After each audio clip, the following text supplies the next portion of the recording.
This one came by request. We are looking at Lululemon's impact report. It came out in 2024. Hi, everyone. My name is Lindsay Hampson. I'm the president of This Rock Inc. We're a sustainability consulting firm.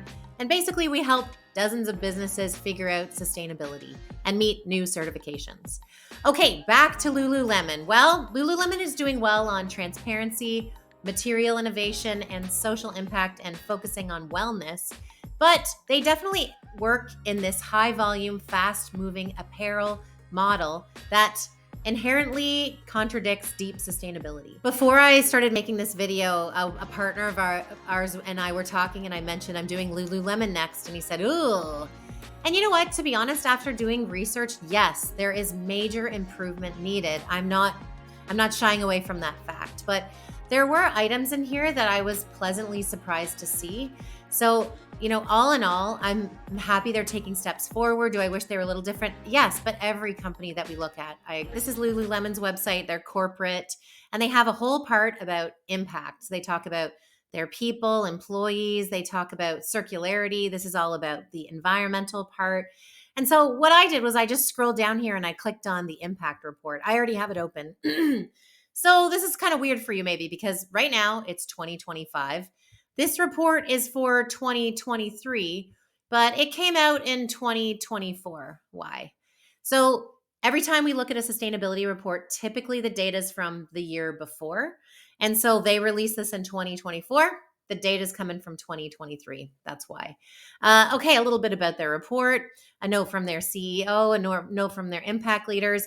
And typically people start with data, which I love.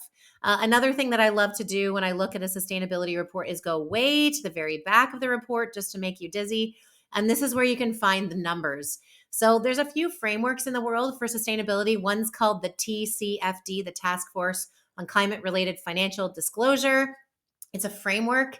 So Lululemon is following this framework.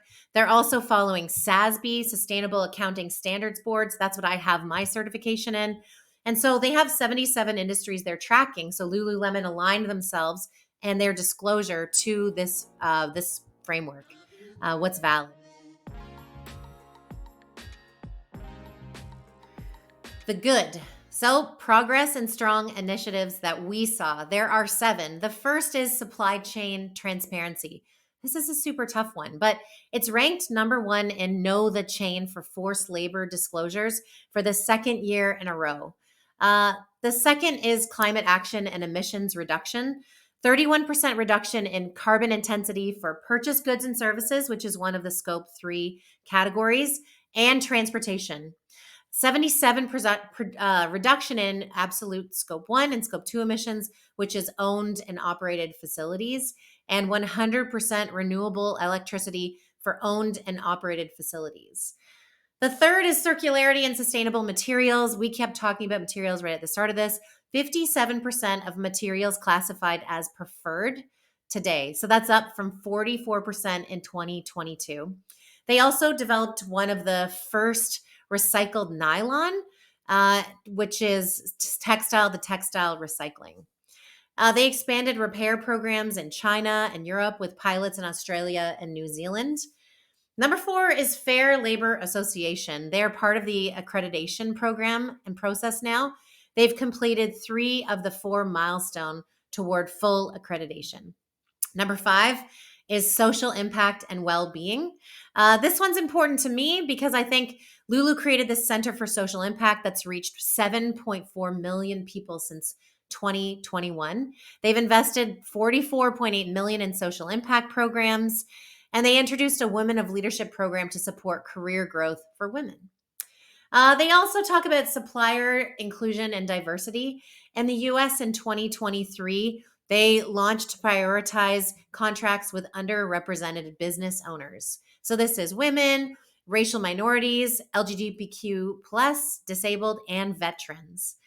They also have, lastly, a great water and chemical management. So they have fully implemented zero discharge of hazardous chemicals. The acronym is ZDHC, list at priority suppliers. So that's a big one because hazardous waste and waste management can be really cumbersome for a company of Lululemon's size, especially down the supply chain.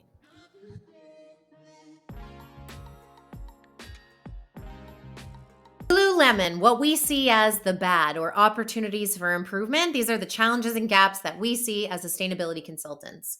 Well, I'm going to start with scope 3. Basically, it's the elephant in the room. Carbon intensity is decreasing overall, but the absolute emissions remains unclear. And this is where I think their biggest impact lies. So there's a difference between absolute emissions and intensity based emission targets. So you could be growing as a company, but maybe your target is, based on our employee size, these are our emissions per employee or per revenue, for example. And so a company can be strategic and say that, even though we're growing, we're actually reducing our carbon intensity by employee. But the world doesn't care. The planet doesn't care. If a company's emissions are growing year over year over year, it's bad for the planet. So that's my little tidbit on that part. Number 2 is just plastic packaging. They made a transparent goal, but their reduction plan is off track right now. So instead of reducing single-use use plastic by 50% by 2025, they've actually increased it a little bit. Number 3 is kind of an obvious one, and that's, yeah, they're still an apparel company. They still want people to come and buy, and their goal is to make sure that they're producing in volumes. They're, keeping up with fashion. And so even though they do have, a repair program and a resell program, which is great, they're still a company that runs on purchases, right? Of course. So living wages is the next one. And basically living wages for workers is still unclear. The difference between a living wage and minimum wage is that minimum wage is set usually by governmental standards, regulations. Living wage is different. Living wage is, if I live in a city like Toronto, what is the hourly rate wage for me to just get by? So areas of the world determine their living wage just based on research. And so the report mentions fair compensation, but it lacks data on whether workers are actually paid a living wage. The next one is the 2030 climate goal, but there's no clear near-term target. So people can set further targets, but it's important for us to see how they're going to get there and see some progress. So we really only know what's going to happen at 2030 and 2050, but it would be interesting for us to see more of a roadmap for emissions between 2030 and 2050 to make that net zero plan clearer for everyone. Because to be honest, it feels kind of slow moving. The next one is reliance on offsetting and intensity-based metrics. We already talked about the difference between absolute and intensity-based, so I won't tell you again. But Lululemon focuses on reducing carbon intensity per dollar of profit. Remember I'd mentioned that? So it's not an absolute reduction. And finally, there's this over-reliance on self-reported data. So some metrics like well-being initiatives and supplier programs rely just on self-reported numbers from partners or employees, but they lack that third-party validation that they're getting from other areas of their sustainability report, like carbon, for example. Couple of our suggestions. The first is expanding circularity. Man, that's such a big opportunity for them. If they could develop scalable recycling for all product lines, I know they're focused on materials, but that would be amazing. They would really be a leader.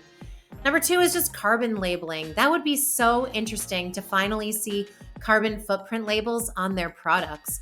We actually have a client right now that is a school. They're a school, and they've started on the menu for students to put down if a meal is low carbon or zero carbon, which I thought was so cool. Wouldn't that be amazing if you went to Lululemon and you picked up a pair of pants or a hat and actually said the carbon footprint on that product? So cool. Hopefully in some of these cases, some of these slides struck a chord with you, and maybe there's an initiative that they're doing that you could do, or one that we mentioned they're not doing yet that you could do. So I hope this video inspires you and your company to take a couple steps forward.